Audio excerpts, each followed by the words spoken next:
but through the use of setting, isolating not just the player in individual areas, but also the story as a whole, being confined deep under the sea. It elevates the fear and anxiety to new levels. The importance of Rapture as a setting cannot be overstated. While many horror games create artificial barriers to justify their linearity, Bioshock's underwater city provides a naturally enclosed environment where the boundaries are as logical as they are terrifying.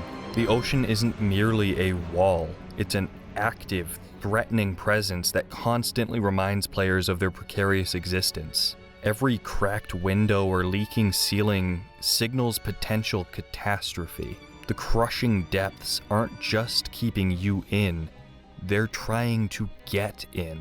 This environmental isolation is reinforced through level design that fragments Rapture into distinct districts, each telling its own story of collapse.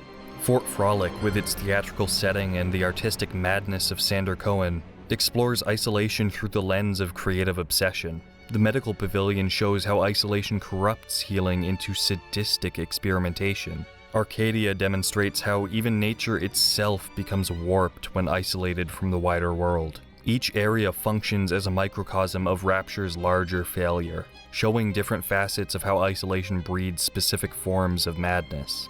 The audiologs scattered throughout Rapture serve a dual purpose here.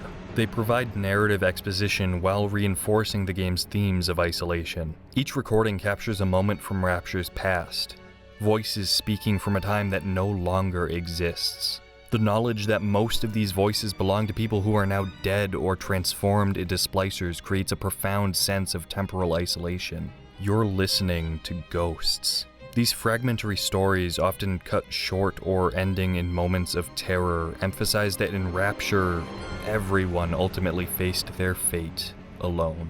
Resource scarcity in Bioshock isn't just a mechanical challenge, it's a narrative device that reinforces isolation even further. Each EVE hypo or ammunition pack scrounged from garbage cans represents the desperate self-sufficiency required to survive here.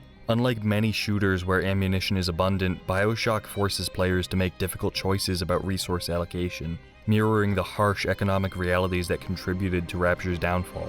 This scarcity creates a gameplay loop of risk assessment and exploration that keeps players vulnerable and on edge for the whole experience.